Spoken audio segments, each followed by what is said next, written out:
I welcome all our esteemed viewers to today's community show. This show is convened by Center for Constitutional Governance and Civic Space TV, and we talk about matters pertaining to communities in Uganda. And today, we are specifically looking at drug abuse and addictions in Uganda. Now, according to the World Health Organization, on average, every person in the world aged about 15 years or older drinks 6.2 liters of pure alcohol per year. That is less than the population, which is 38.3%, that actually drinks alcohol. Therefore, people who drink on average of 17 liters of pure alcohol per year. And this is by the World Health Organization. And at least 15.3 million persons have drug abuse disorders. That is according to the World Health Organization. But I know data has since changed. Now, according to the World Health Organization, still substance abuse is a harmful or hazardous use of psychoactive substances, including alcohol and illicit drugs. And one of the key impacts of illicit drugs use is the negative health consequences that are usually experienced. Of course, there are usually other burdens such as health, financial burdens, societal burdens, pressures, isolations, name them. In Uganda, it's not any different. And when I was doing a simple read up, preparing for this show, it's estimated that the prevalence rate of drug abuse, and again, our colleagues here could update us on more recent data, is about 14% among young adults. That is people who are between 15 to 24 years. However, for adults, it's about 5.2% of the population, of the adult population. And according to the National Mental Hospital, it shows that about 30% of admissions are related to drugs. Again, we shall hear more from our mental health experts and persons here with different contexts who will help us understand this. Uganda has for long also criminalized the use of drugs, including in the Penal Code and also in the Narcotics Act of 2014. Many drugs in Uganda are largely illegal, either for recreation or any other purposes. However, in 2019, Uganda also experienced a progressive shift when the use of cannabis for purposes of medical reasons was decriminalized. It was given indeed a green flag. However, there is still much more criminalization of the use of drugs. Now, against that background, I wish to introduce the panel that is going to help us substantiate this topic and further the discussion. I'll ask each one of them to introduce themselves, beginning with the two Angelas, then Louis. Angela and Simbi, please unmute and introduce yourself. Angela and Simbi, I'm a mental health activist. I'm very passionate about mental health. I have a lived experience as diagnosed years ago with bipolar affective disorder. And I have documented my recovery journey in a book, which made me an author, Breaking Free. I'm a co-founder, My Story Initiative, an organization which empowers people with psychosocial disabilities. And I'm also the initiator of the first mental health awards in this country, and also the initiator of the first mental health guide. I also support people through psychotherapy and peer support on their recovery journey. That is who I am in summary. Thank you, Martin, for this opportunity. My name is Angela Lawino. I work as a psychologist at Safe Places, Uganda, specializing in addiction psychology. And I am excited to be here and just, talk about this thing that is taking on so many people in this country at the moment. So thank you for this opportunity. I'm glad to see Angela here. We've had conversations before previously. So it's a great pleasure to see you, and I'm excited to learn from each and every one of us who is here today. Thank you. My name is Albert Elwa Luis. I'm a psychologist, recovery coach, and addiction professional. I'm also director of Tranquil Homes, which is a treatment and rehabilitation center, and also the director focus on recovery in Uganda, which is an organization that is into prevention and advocacy for matters pertaining to mental health. And yes, I'm glad to be here. Okay, thank you very much for that introduction. I wish to begin with someone who has already stated that they share a lived experience, pertaining this phenomenon. So I would like you, Angela and Simbi, to kick us off with your lived experience, your story, so that it also, in a way, if you wish, it can provide more context to this conversation. My experience, what I can say is that around the time when I actually got a breakdown, I didn't understand what was happening to me. I remember I was speaking rapidly, and I was experiencing moments of not sleeping, many long hours of not sleeping. I was losing weight drastically. And I remember I had at the time my baby was 9 months. So I remember when I was at work, one of my friends told me, yes, we know you are losing weight, but stop there. But they actually didn't know that I was struggling mentally. I lost interest in the work that I was doing at the time. And I actually took time off work. For 7 months, I was not working, but it was a combination of so many things, a lot of pressure in my marriage, a lot of pressure at the workplace, a lot of pressure being a mother to 4 children. So it was a combination of a lot of things that eventually led me to be where I got at the time. So in summary, I remember when I eventually asked the doctor, because the doctor didn't tell me what they were treating.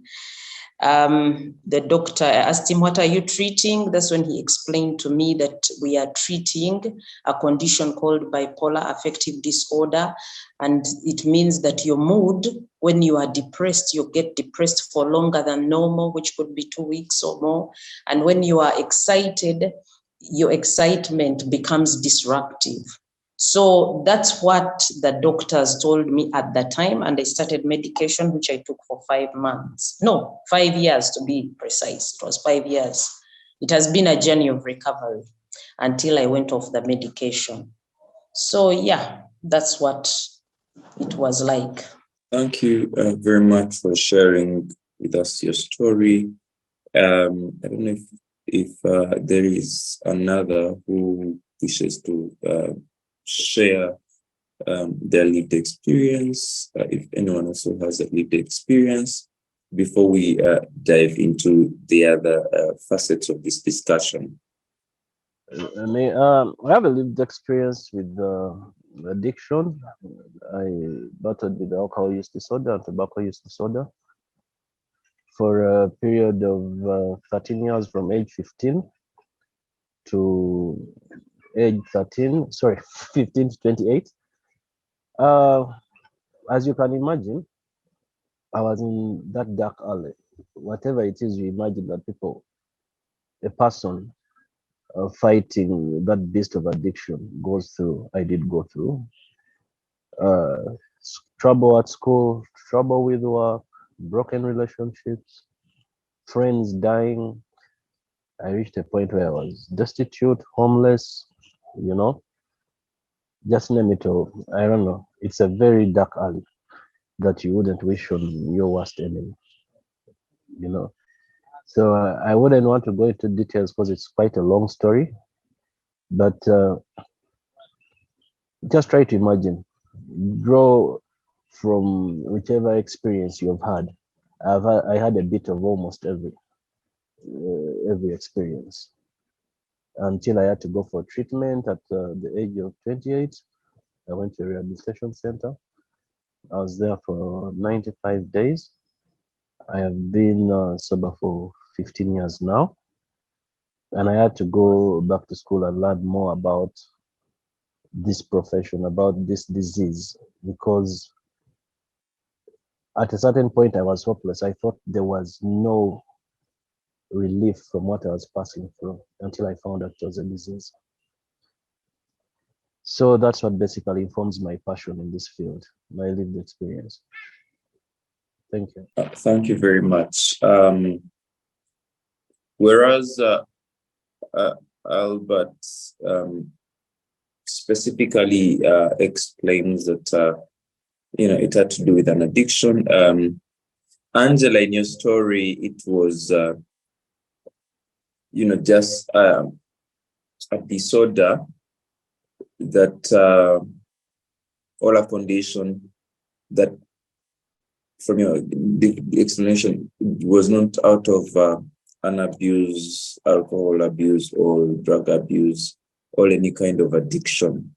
So I'd wish to ask, and I'll ask you, Angela Lawino, I'll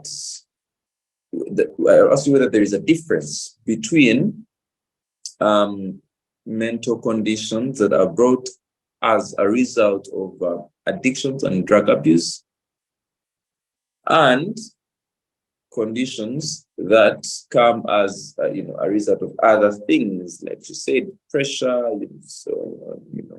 on marriage, pressures, on social life, things that is there a distinction between those that come about as a result of drug abuse, addictions, and those that are caused by other factors? Thank you, Martin, for that question. I think the simplest way that I can answer it is by saying the difference is in what has caused, what has brought about. But in the way that they present or the treatment and things like that, I don't want to say that they're more or less the same, but depression remains depression, even if it's depression that has been induced by addiction.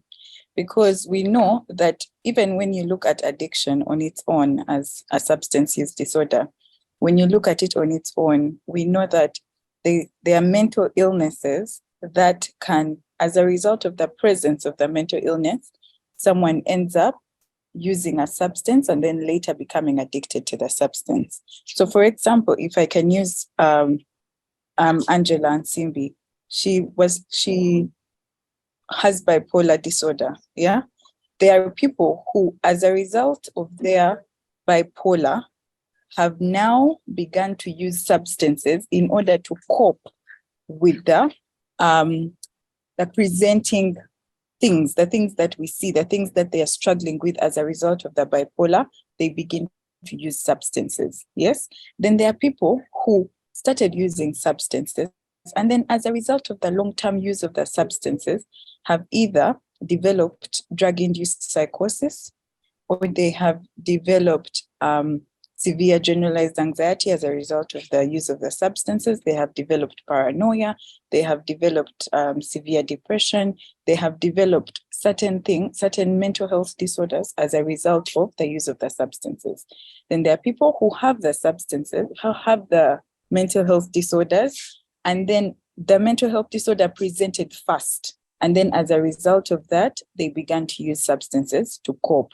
So there's not much of a difference in how we would say, or that one has depression as a result of addiction, so do this and this, or this one has addiction as a result of depression. So we understand that, and then that informs treatment or care.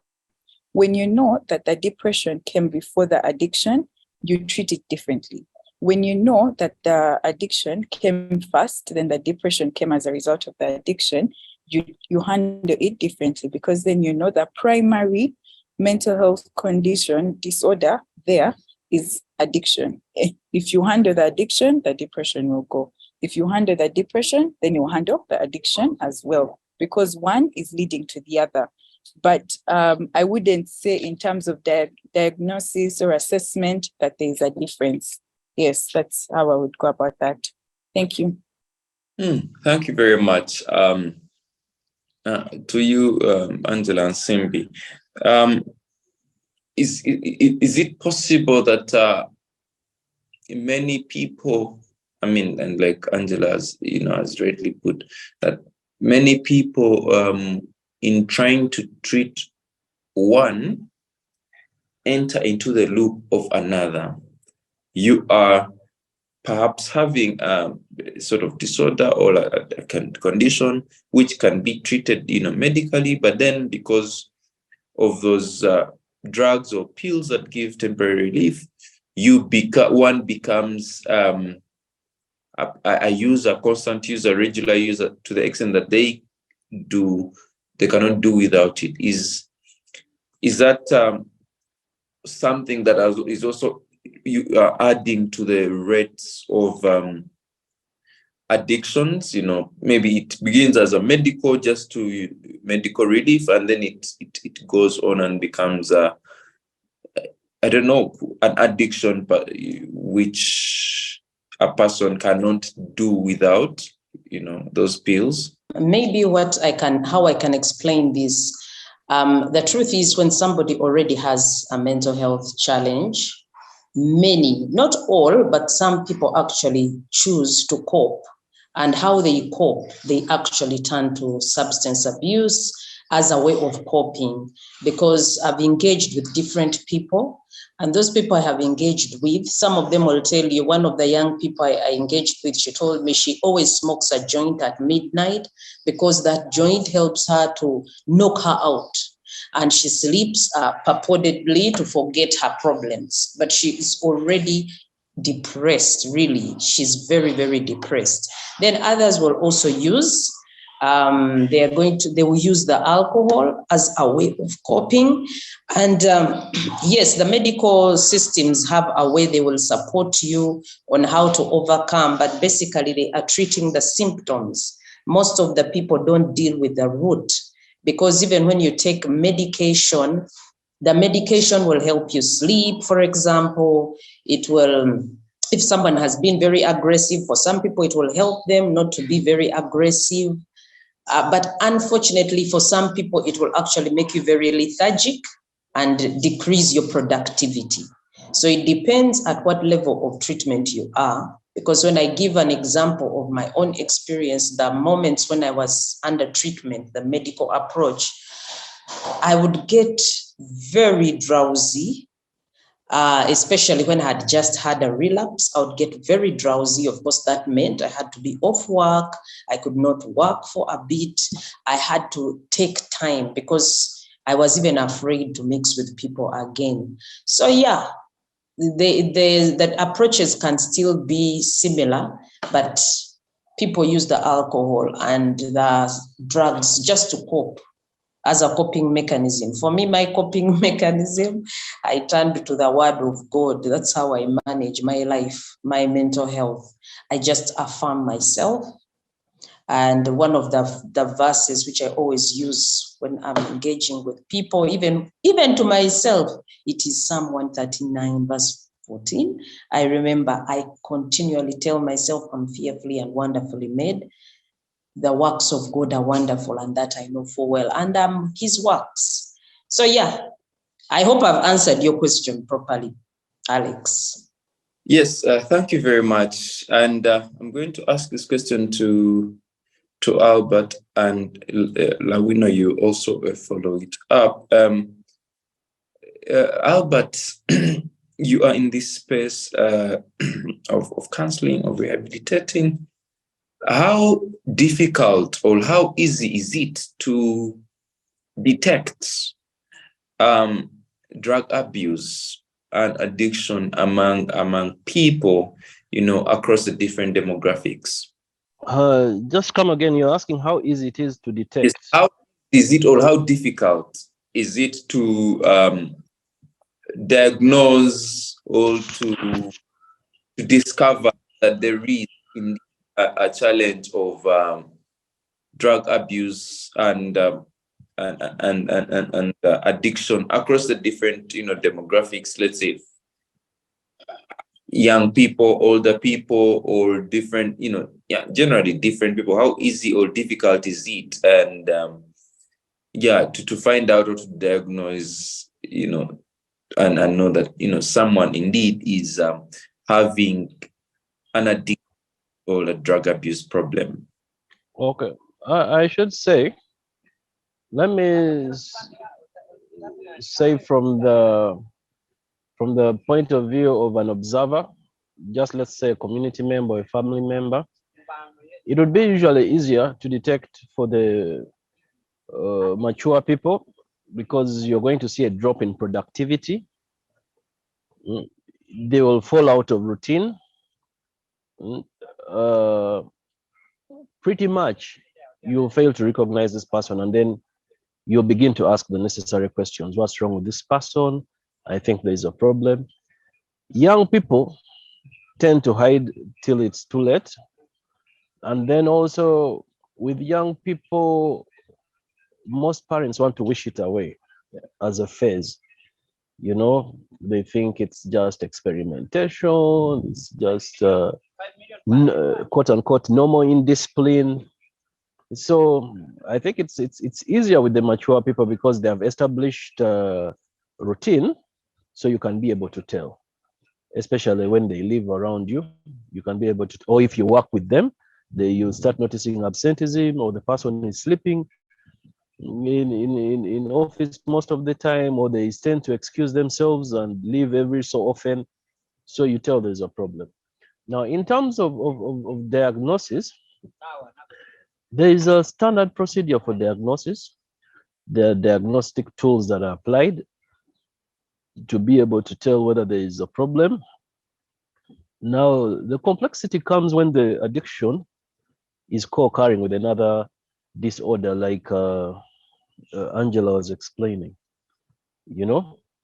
Certain disorders are very complex to diagnose because they are the parameters of diagnosis are very similar to other disorders, and when they co-occur with addiction, one may mask the other. So it takes a bit of time, it takes a lot of observation before you can come up with a conclusive diagnosis. So pretty much that's what I can say. Okay. Lawino, would you wish to add to that? Thank you. I think what I can add is generally when someone begins to get addicted to a substance, whether it's alcohol, whether it's cigarettes, whether it's weed, there is, like Albert had said, there's a change in productivity of the person. But something that is very, very key to look out for is dysfunction. Has the use of that substance, has the use of the alcohol begun to bring about dysfunction in the person's life? When we say dysfunction, what do we mean? Are they beginning to struggle with their relationships at home? Because they might be able to balance work. We've seen functional alcoholics. They go to work, very productive, making it work, but every night after work, they go to the bar, go back home drunk, but in the morning, very functional. So now if you say dysfunction in the person's life, are they having dysfunction in their homes? Because then you look at, okay, their relationships. If they have children, what are those looking like as a result of this alcohol or this drug that they're taking? So is there any dysfunction that has come as a result of the alcohol in the person's life? This could be at work, this could be in relationships, this could be in their physical capacity, this could be in their spiritual life, in their emotional life, dysfunction, yes? Then you also look, are they no longer prioritizing the things that they should at the stage of life that they are? So for example, someone who is in high school has different priorities from someone who is married and working. So if as a result of the drugs that they are taking, they are no longer prioritizing their school. So this person would rather go and sit with some people on the road, if saying they're in a day school. Instead of going to campus or instead of going to school, they branch somewhere and begin to smoke or and begin to drink, as opposed to going to school. They are moving away from what their priority at that stage of life should be.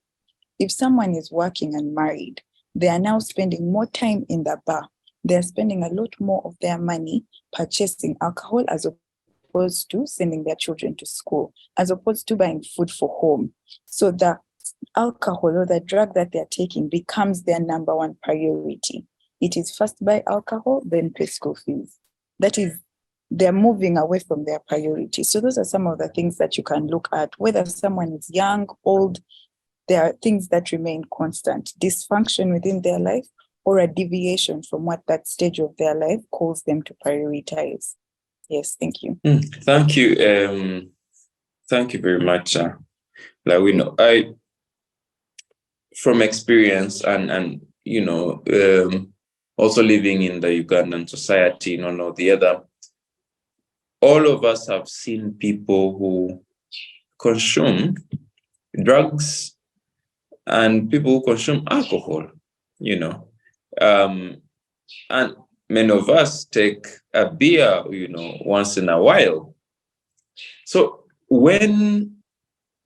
you've already explained that it becomes a problem when it messes up, it makes someone dysfunction in an aspect, of their lives.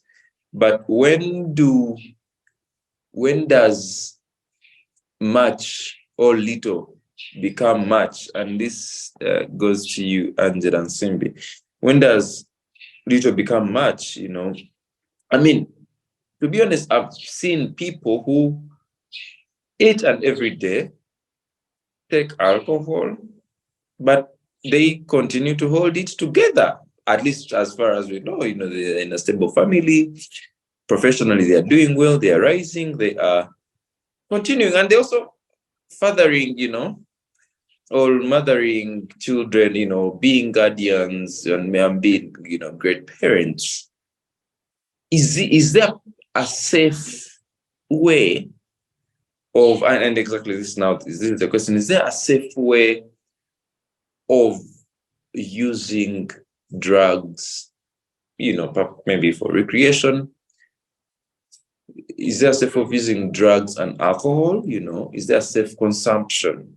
Or eventually it all leads to one thing, and that will be addiction and the disastrous effects that brings. And again, any of you can have a chance to follow it up. But yes, over to you, Angela and Simbi first. Okay. For me personally, I don't think we can say there is a safe way per se, because I have seen what alcohol abuse, what drug abuse, the substance abuse, what it has done to families. Because while you say that some people seem to take alcohol, but they seem to hold their job together, the families are okay. You think all those things and you're saying all those things, it's because you people are not living with that person. Most of these issues, by the time other people know, if this man is married, the wife already knew, say 10 or 5 years ago. Now, people who eventually claim that now they know, they are just seeing what the woman and the rest of the family have had to put up with for a long time. Because that means you will not know if maybe that day this man prioritizes his beer or waraji over milk. It's the family who will know. You will not know what time does he come back home, and he's an absent husband, he's an absent father. The family will know, but you people will not know. You will not know because some of these children actually get abused because parents are abusing substances. So the children are at risk of abuse. And there's a lot of risk of sexual abuse, domestic violence. Children are not secure in the home. And some men, what they do, they check out. And what do I mean by they check out? He will drink, and begin even another life elsewhere and almost forget that he has a family. But he comes in here, he will come at home, he will be there, but he has checked out. He's no longer available. But when it comes to work, he's at work and he's delivering at work. So for me, I think the men, it's also their way of crying out. I'm glad Albert is here, who will represent the gender very well, because the men are also crying out. You know, men are being trained, don't cry, you are a man. And these are things we tell them even when they are still boys.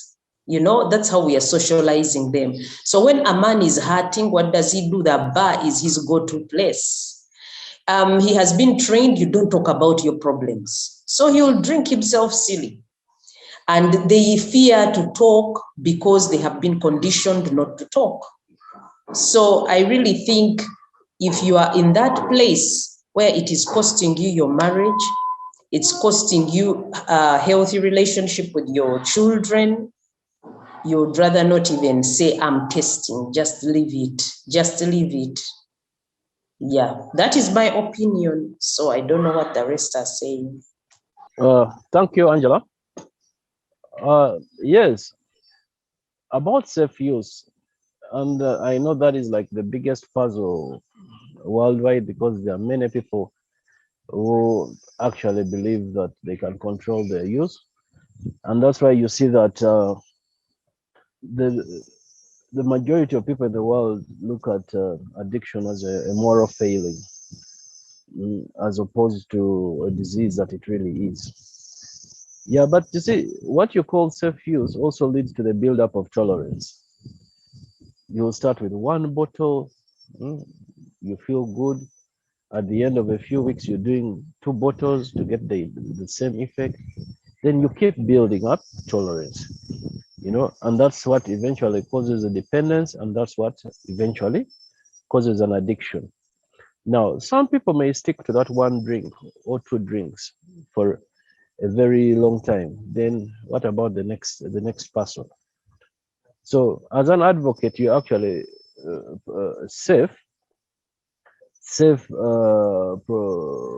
promoting no use at all, because at the end of the day, people tend to only focus on functionality.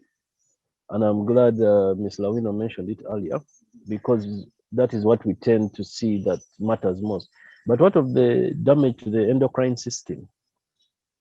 People's organs are failing, you know? People are developing mental illnesses, including addiction. You know, but people think the biggest problem with addiction is you become a nuisance, quote unquote. You can't work, you can't do. But we have so many people dying of liver cancer and all these lung cancer and all these other ailments that are attributed to using. So for me, the question of self-use does not even arise. Number one, because of tolerance, and number two, because of damage to the body. You know, somebody may not develop an addiction, that might develop a liver problem. And then when you're talking about self-use, it's usually it's usually in relation to alcohol and marijuana. All these are drugs. So what about the other drugs? Because at the end of the day, these all affect you in more or less the same way. Are we going to condone the self-use of certain drugs and leave others? That's why radicals like us would actually opt for a total ban on consumption, because addiction is a respect of no one. Doesn't know whether you're Martin or Albert or Miss Lawino or Angela. You know, everyone is a potential victim. Thank you. Yes, before you come, Lawino, Albert advocates for a total ban, but does that mean criminalizing drug use and alcohol use? Research has shown that many times criminalizing things does not necessarily take away the issue, and for example, to give context to this, there was a research that was done, and they said a study, 2016 study, and this was reported by The Guardian, of a prison in North Central Nigeria found that 57.7% of inmates were using drugs, while incarcerated, and again, a study by the UN Office on Drugs and Crime, UNODC, cited about 65% of inmates reported to using drugs inside prison, So one would say, yes, you're going to have total bans and whatnot. It may put people off the streets, those that are clearly, those that are assumed, to be using drugs, because again, the parameter of assumptions are usually, or the parameters of judging who is using or who is not using in Uganda are usually, blood. Many people think that people we see only those ones on the streets or only those ones in the slums are the ones using drugs. So those are the ones that often at time are taken and incarcerated. But even then, even when that is true, that has not been proven to reduce the drug abuse and addictions and name it. So what do you think would be the proper approach on top of answering the other question that I asked? Yeah. Thank you, Martin. Oh, Albert, you want to? I had asked the question to Lawino, but I mean, yeah, you can. It's okay. Thank you. This is an interesting question. I think first it's very important to understand that even like Albert said, when we talk about safe use, something we should know is that one bottle eventually grows and it becomes 2, becomes 3. Yeah, so you go from casual drinking, then you become dependent, and then all of a sudden you're heading down addiction. But I think it's also very important to know that we are all different people and our bodies are wired differently. There are people who have addictive personalities. There are people who have genetic predispositions to addiction. There are people who have a very, I don't want to say weak, but weak mental willpower. I like to give an example. I have a friend who has what I call a very strong mental willpower. He drinks, but he's the type of person to say, for this entire year, I am only drinking 1 bottle of alcohol whenever I go out. He'll go out maybe once a week. And indeed, he will drink only 1 bottle. And he will go to the extent of specifying what alcohol he's going to drink. And he will drink that one and he will drink water. Yeah. He's the type of person who will say, I am not going to drink alcohol for an entire year. And he will not drink alcohol, regardless of whether he goes to the bar or not, he will not drink it. But there are not many people who have that sort of willpower. Someone will say, no, I'm going to drink just 1. But when you meet Martin, and then Martin is like, hey, I haven't seen you in a very long time. Let me buy you something. Then after you meet Albert is like, a shot on me, you guy. And then you just keep taking, but you started off saying, I'm just going for 1 bottle. Not many people have that sort of mental willpower to be able to control themselves, to be able to regulate themselves. And because we know that, we try to tell people that you're going to start off thinking that you have it under control, but eventually you're going to lose that control because you do not have that willpower. Yes, there are so many people who drink alcohol and they make it work, right? And I know quite a number, even people who are in the addiction rehabilitation space. They go out, they're having a meeting and they get a glass of wine. because they can handle it. They know how to regulate themselves. They know safe drinking practices of you have to eat, you have to drink water, you can't drink this much alcohol content in a day, in a week. So they know those things and they have the ability to regulate themselves, but most people don't. Another thing we need to understand is when you look at the ways in which one can get addicted, we look at the biopsychosocial model.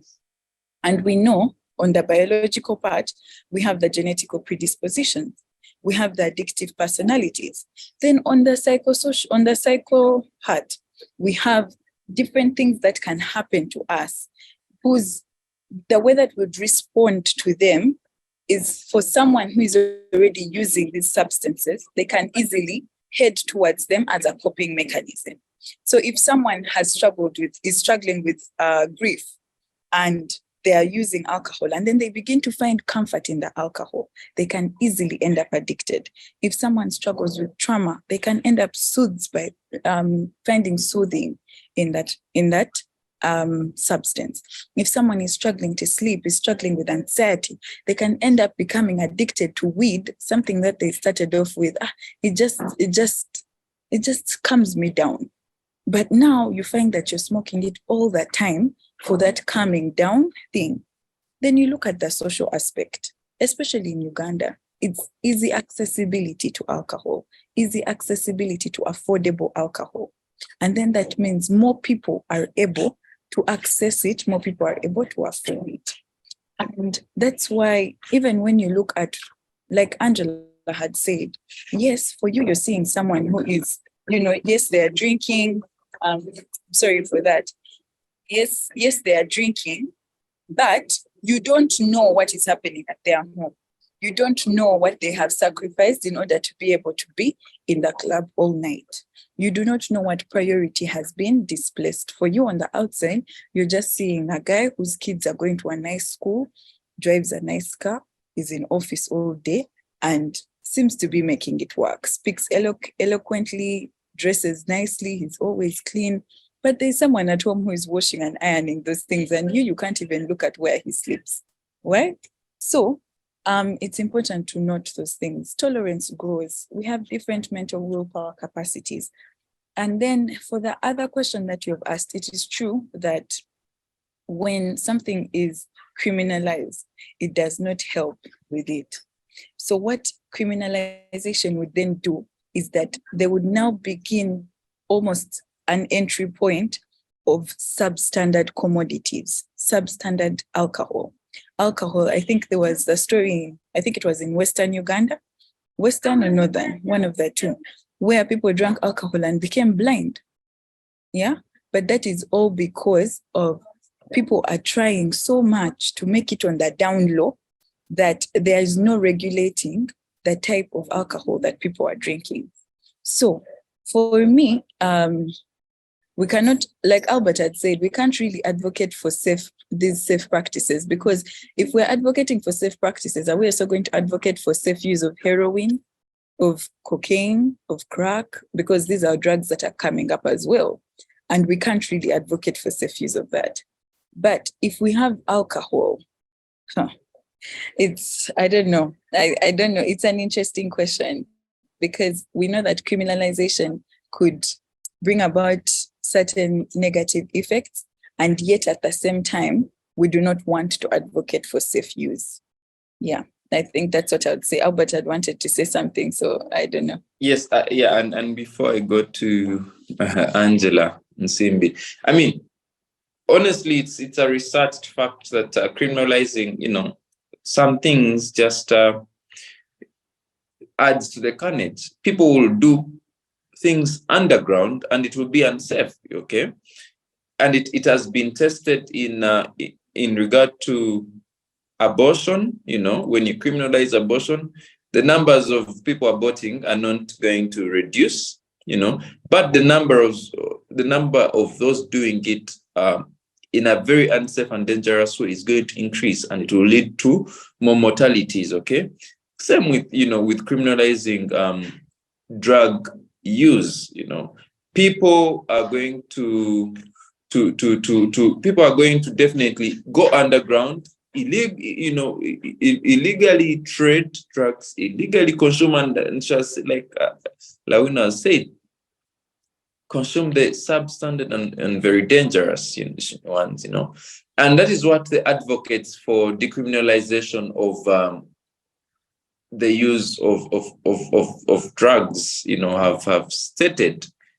Because Uganda, whereas a bit progressive on this issue, still criminalizes even some mental health issues, and from again the penal code and also the mental health act, which shows that there are some mental health challenges or diagnoses or what that are usually misdiagnosed or even intentionally done so, but then people are taken to prisons instead of being taken where they are supposed to do. So we see criminalization of people for using the different types of drugs. So Albert, again, I want to come to you. Is it sustainable to just adopt what you are saying, total bans and things like that, or perhaps there is a better way of doing that? All right, thank you, Martin.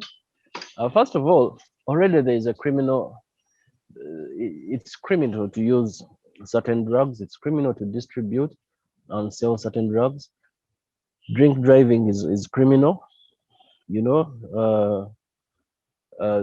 The informal sector, certain aspects of alcohol in the informal sector has also been criminalized.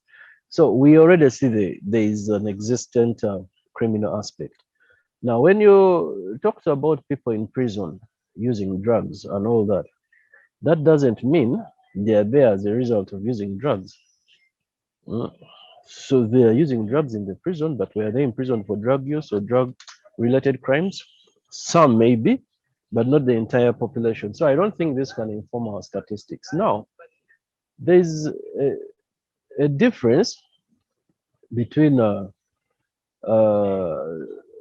total ban and criminalization. Whereas I support a total ban on usage, distribution, and sale. I would only support a total criminalization of certain aspects, such as distribution, sale, advertisement, and marketing, or any sort of promotion. But then, can you criminalize addiction? Do you arrest people who are addicted? No. Addiction is treated through a rehabilitative process instead, as opposed to a corrective process. So it has to be well thought through. So when you're talking about the total ban, you also have to focus on the informal sector, the people making marwa, the people making kasese, and all these other local products. What alternative source of income are you coming up with to help them get away from this? There are people who are going to brew their own alcohol at home. What are you going to do about that? You see, so you have to look at it. You're looking at harm reduction.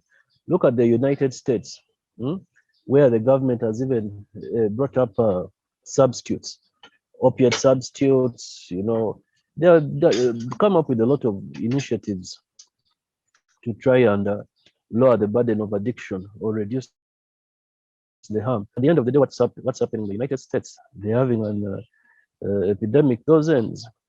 It is the most affected country by drug use. So they also have a strong criminal. They also have strong laws when it comes to distribution and sale. But it is largely, the culture is largely tolerant, because now you have all these centers by the government where you're given this in order to get off the drug. They don't treat you in order for you to be able to go into long recovery and totally get, when you're not dependent on anything, they give you a substitute. You see what I'm saying? So any aspect that gives a semblance of acceptance or tolerance actually encourages the act, actually promotes it. I don't know if if I'm making any sense. Martin, I see you smiling. Yes, yeah, I mean, yeah, you're actually making quite a lot of sense, and you've also provided, some interesting perspective. I want to come to Nsimbi. You can react to, this discussion we've been having, but again, I also have another question for you. But again, before I go there, yes, there are some, countries that have legalized the use of certain classes and categories, and I think Palawino has provided that in the text. That there are some, classes that may not necessarily, be dangerous, and again, perhaps legislation and regulation may not be blanket, but it looks at the realities and also informed by the science, rather than just by blanket bans or blanket criminalization. But I also hear you, Albert, when you say that that people should not be criminalized. People who are addicted, people who abuse should not be criminalized, but rather the different chains of supply could be the ones that are much regulated. And again, that also focuses on the individual, which in my view is quite impressive. Rather than just looking at a person as a criminal or as a deject or things like that, rather looks at the rights of the individual, and that this person makes better choices and enjoys fully their health and their life. So yes, Angela and Nsimbi, you can react to this, but also the second question to you is what is the place of health facilities, hospitals, vis-a-vis other places like church or other self-diagnosis, kind of options? Why am I bringing this up is that Uganda is largely believers. Many people in Uganda are largely believers, but with belief also comes superstition. That many people do not necessarily go for proper diagnosis, but rather assume they're being bewitched, and therefore where to seek help is to go to the church, or some decide to go to other traditional healers to look for solutions. And again, research has shown that only many times exacerbates this problem, to just think that this is the auntie or the grandmother or another one is bewitching this child. We don't want them to succeed. Some just say, oh, it's just bad company. They hide, they bury their heads under the sand, but not go for proper diagnosis from mental health facilities. So what is the place of the mental health facilities? What is the place of the family? What is the place of the church? Can those, complement each other? And what is the safer place to go to first? I know there are very many questions, but, you get the context. Yeah, you've asked me many questions, but maybe just to first react to what also Albert and Angela have been sharing. I think what we can do as advocates, we need to push for change of policies. We need to influence by sharing our stories, because now when I hear Albert's story, we need to amplify those stories so that people understand that damage it causes. Because, it's like when you talk about issues of sex, for example, and you're talking to a teenager, it's not enough to tell them you're not old enough to have sex. You need to explain the dangers. You need to explain so many things intertwined in there to show them that you are not old enough to have sex. You are not responsible enough to have sex, because actually sex means responsibility. And I mean, it can bring children. Are you ready to be a father? There are many things. So many people don't even understand that actually drunkenness is a disease, the way Albert is saying it. And I even don't know why Albert is being very modest and not talking about the recovery magazine that he runs. Because we try to push the information through the different platforms that we have. The stories of people must be shared.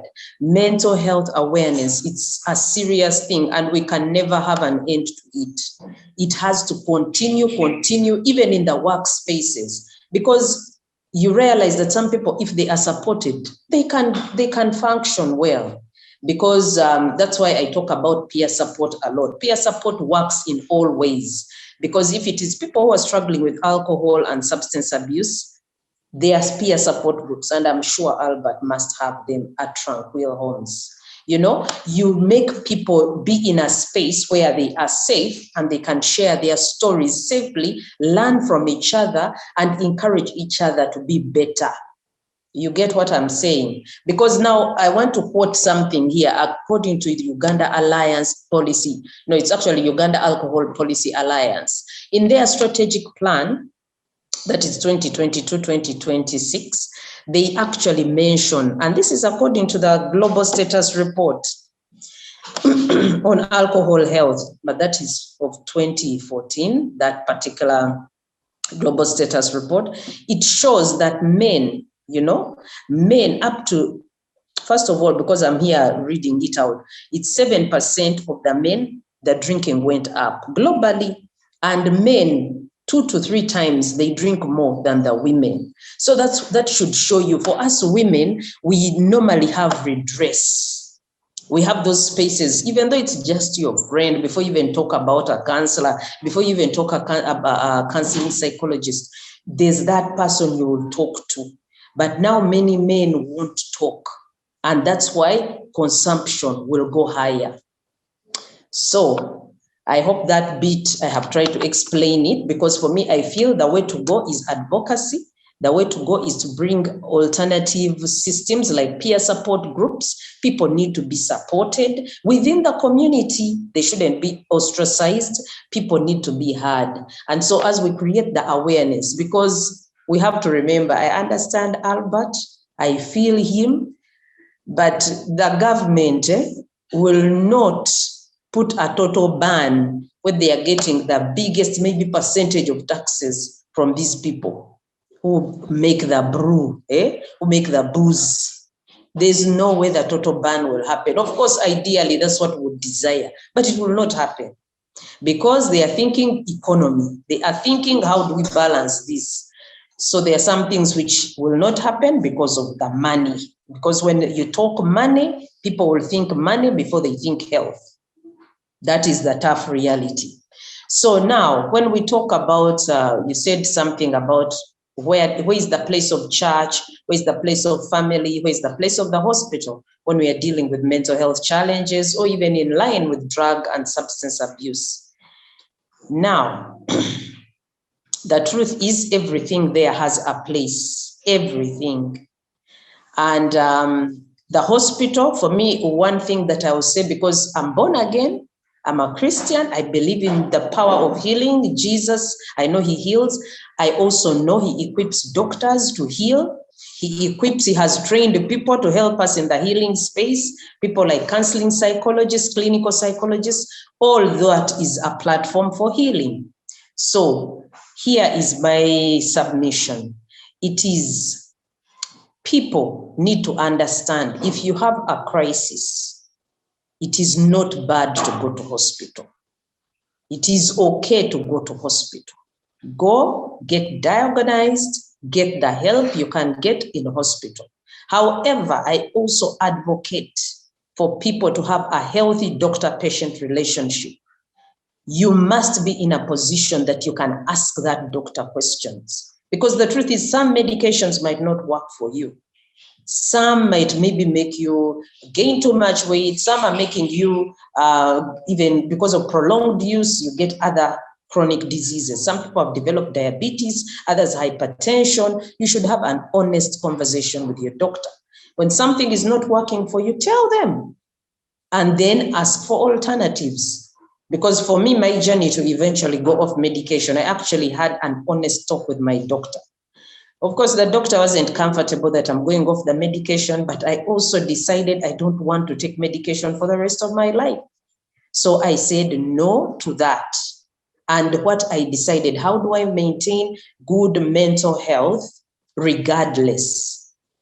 Church is my go-to place, because the beauty, you know, someone who hasn't spent on being well mentally will not understand how much money you spend just to be well mentally. So I had to understand what triggers me. And when I understood what triggers me, I decided people are no longer going to have the power to define me anymore. And by deciding that, it has been a journey. I have gotten out of my shell. I socialize more. I'm more involved in my church. I sing, and singing is therapy for me. I serve at church. When I have issues, I will talk to my pastor directly. And this is counseling sessions I'm getting free of charge. And yet, at the time when I was in crisis, I would have to spend 50,000 per hour. 50,000 per hour. You don't want to imagine what that translates into when you are also taking medication. You know, it is expensive. So I decided I need to take charge of my mental wellness by minding how I think. How do I process how people treat me? How do I respond to them? I learned, and that empowers me through reading the Word of God. So the Bible has a place. The Word of God has a place in our recovery journey.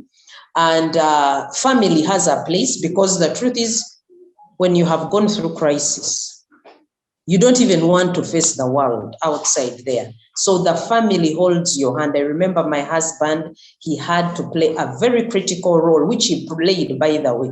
He would take me, at that time it was Heart Sounds Uganda. I watch movies, mental health related movies, but I'll be honest with you, if he had not done it, I was not going to do it. He's the one who encouraged me. He's the one who encouraged me to go back to the workspace.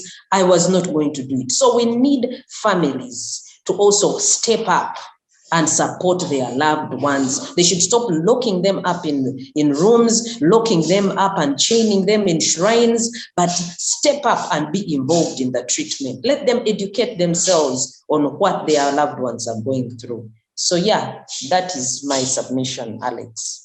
Yeah, thank you very much for that. And perhaps just simple, follow-up question.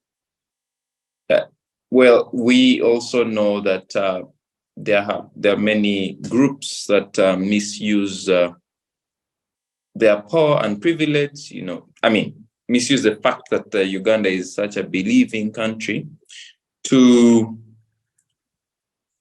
not seek the first scientific diagnosis and only opt for churches or other options. Again, you explained it well, really, I appreciate. But how do we prevent, the abuse of that, and because there are very many preachers across all denominations, faiths, that misuse this and misdiagnose. In fact, they diagnose, which they're not supposed to do, and then sometimes we have even fatalities or people who get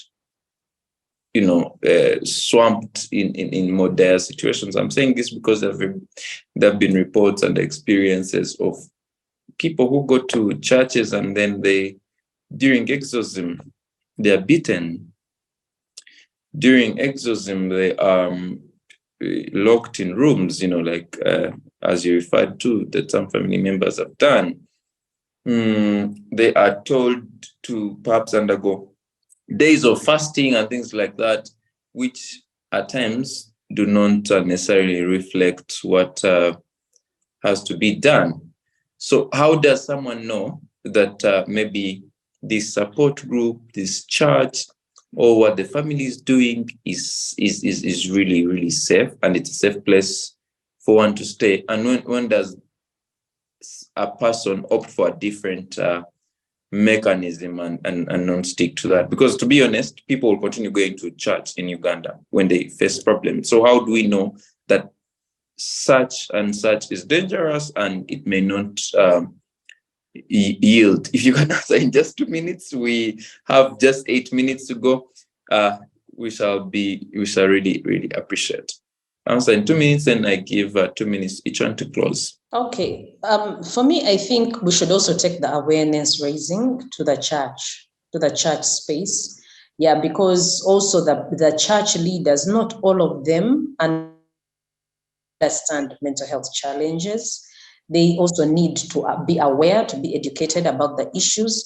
But like I said, I do not rule out the intervention of spirituality. And in this line, I mean biblically, because spirituality is wide, so people can misuse it.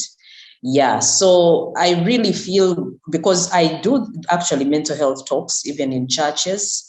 And I have one of my colleagues who is part of the group that I started, who also does awareness in the church space. We need more and more people to understand the mental health crisis and how to support loved ones. Instead of us bashing them, and I'm not saying that take your person there and they chain them.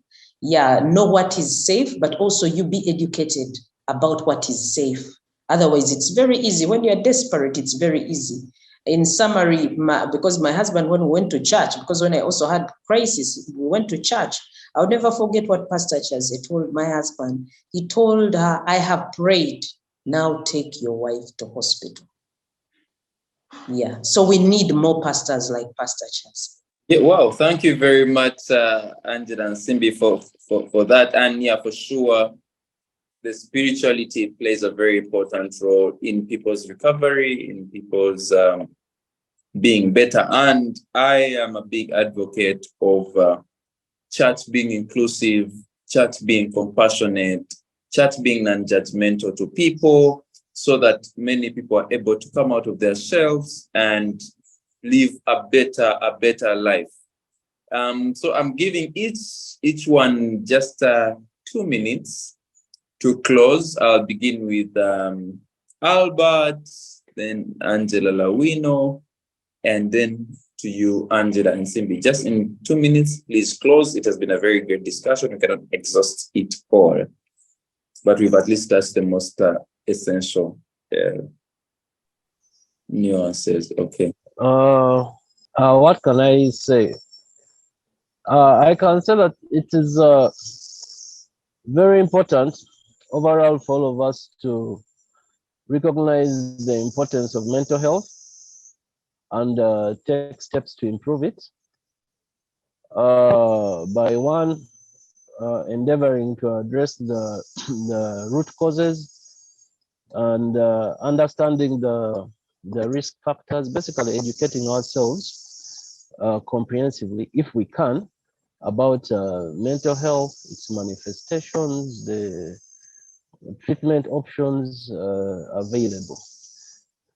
And also, I would like to call upon each and every one of us to become an ambassador of good overall health. You know, good overall health. That means we are looking at mental health. That means we are discussing addiction. If you see a neighbor is showing signs of, abnormality, quote unquote, their drinking is getting out of hand, they're hanging with the wrong crowd, endeavor to talk to them. If you're an advocate, a counselor, someone in recovery, a school nearby, please go discuss with them. Just let's become ambassadors, because I have always said this: addiction is arguably the biggest cancer known to us today. Now, with all these mental health, conditions that are surging today, we are having a cluster bomb of cancers. At the end of the day, the other time they told us that 14 million Ugandans have mental illnesses. Sooner or later, the next statistic will say all Ugandans are sick. So when I talk about root causes, I mean, let's also try and address the social factors, economic factors of the nation that lead to things like this: mental illnesses, stress, such shootings, and all that. So my closing part: let's all be ambassadors of mental health. Thank you very much for that. Lawino, in 2 minutes. Thank you very much, Martin, for this opportunity. Angela, Albert, it has been a pleasure hearing and learning from the both of you. I think mine would simply be not very far from what Albert has said. It is our responsibility as people in general to advocate, to create awareness, to speak on, to just have the conversation going. We don't come and meet and talk, for people, and then it ends here. We have the responsibility to go out and take these conversations away from, the screen of the laptop or the phone into our communities, our offices, our churches, our families. Because even within some of our families, we have people who don't understand the concept of mental health, who don't understand the concept of mental illness, who don't understand the concept of mental wellness. So being able to have those conversations, even in our families, in our communities, schools nearby, like Albert had said, and just speaking on all these things, letting people know what addiction is, how are you likely to get addicted? Why are you using these substances? Something Angela had mentioned at the beginning that I think we didn't give enough time to, that is very important, is going to the core. What is the reason? What is the reason as to why this thing is presenting? Because addiction is just a symptom. It's a symptom of a problem. So are we going beyond what we are seeing on the surface and helping people work with the things that are underneath? But otherwise, I hope we keep these conversations going away from the small chat boxes and into the bigger spaces. Thank you so much, Martin, Great Lakes Institute, Civic Space, for all that you're doing to keep these conversations going. Thank you. Thank you very much. And lastly, Angela Simbi. Just my parting shot is be kind, because no one is allergic to love. Let's just be kind to people. And we are going to do a lot. We shall be able to change so much, but it starts with kindness. Thank you so much for having me. Thank you, Martin. Thank you, Civic Space TV. Thank you. It's been lovely engaging. Okay, thank you very much to our dear panelists. It has been a pleasure hosting this conversation, which is very pertinent.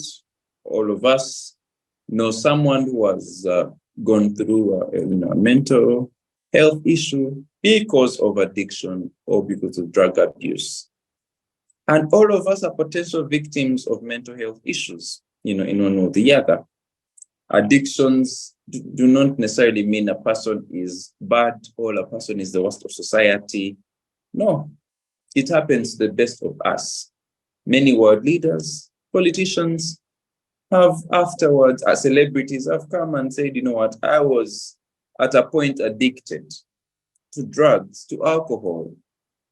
Many have actually even expressed it when they are undergoing those struggles. There are very many. But in a country like Uganda, where speaking up and coming out on very many issues is not encouraged, we hail those ones who are able to speak up, who like Albert and Angela and Simbi are able to exemplify their lives and their struggles to be the light of everyone, so that people can see from their lives and learn, so that people can know what they've gone through and be better informed on how to handle the different crises in their lives, on where to go, where need be. And as we have discussed in this discussion, it is not criminalizing people will not necessarily handle the situation. But of course, addressing the supply chains, putting a regulatory framework that is people-based, person-based, rights-based, science-based will be better. And also encouraging peer learning, peer sharing, we'll go a further step, and also encouraging these groups and supporting these groups that are helping people who are dealing with addictions will also be monumental. Uganda is making steps, and we hail it for that. There are many laws actually that regulate, like I said in the beginning, that regulate the area of drugs. Among them, the Narcotic Drugs and Psychotropic Substance Control Act that was passed in 2014 and came into force 2015. There is a Tobacco Control Act. Of course, there's a Penal Code Act, Mental Health Act. Many of these, and specifically the Mental Health Act, deal with the mental health issues. And we call upon for decriminalization. I call upon for decriminalization of people based on addiction or drug abuse. It is not going to get us anywhere but help to those people who will get us far. And as the host of this show, I'm grateful to our dear audience. Let's be kind to each other. Let us love one another. Perhaps many of the things that lead to addictions and abuses will be alleviated. I thank you all, and I wish you a blessed week.